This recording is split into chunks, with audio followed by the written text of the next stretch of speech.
జీవితములో నేను కృంగిపోయాను, నేనింకా తేరుకోలేను, నా పరిస్థితి ఏంటి అని భక్తుడు అనుకొనగా ఏమైంది? నా కాలు జారెనని నేను అనుకొనగా, యెహోవా నీ నీ కృప నన్ను బలపరుచుచున్నది. మన ఆలోచన వేరు, ఆయన ఆలోచన వేరు. మనమేమనుకుంటామో, ఎంతటితో అయిపోయిందిలే ఇంకేముంది, జీవితంలో ఇంకేముందిలే అని మనం అనుకుంటాము.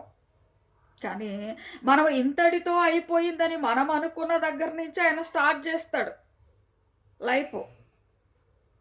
గొప్ప మలుపు తిప్పుతాడు ఆయన. దేవుని బిడ్డలారా, మీ ఆలోచనలు నా ఆలోచనలు వంటివి కావు.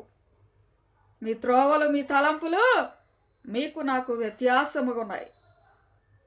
మానవుని ఆలోచన వేరు, ఆయన ఆలోచన వేరు.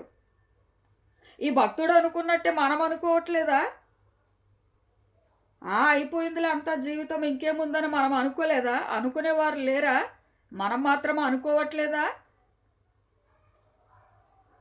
దేవుని బిడ్డలారా, ప్రభు మనతో మాట్లాడుతున్నారు. అలా అంతా అయిపోయింది అనుకొని డిసప్పాయింట్లో మానవుడు ఉన్నప్పుడే జీవితం మరలా ప్రారంభంలోకి వస్తుంది. అది వృద్ధాప్యము కావచ్చు, అది మధ్య వయసు కావచ్చు, యవనము కావచ్చు, ఏదైనా కావచ్చు. వయసుతో ఆయనకు పని లేదు. ఆయన అద్భుత ఆశ్చర్యకార్యములు చేయాలంటే నువ్వు వయసు చూసి చేయడు ఆయన.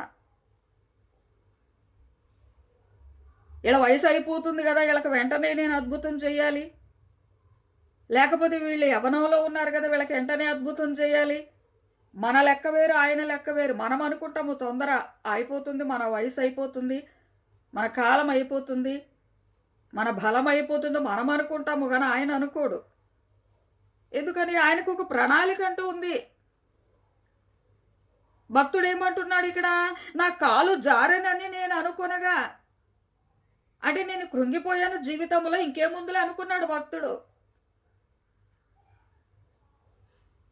అబ్రహాము జీవితాన్నే మనం సాదృశ్యంగా తీసుకోవచ్చు. 100 ఏళ్ల ప్రాయంలో సంతానం ఇచ్చాడు.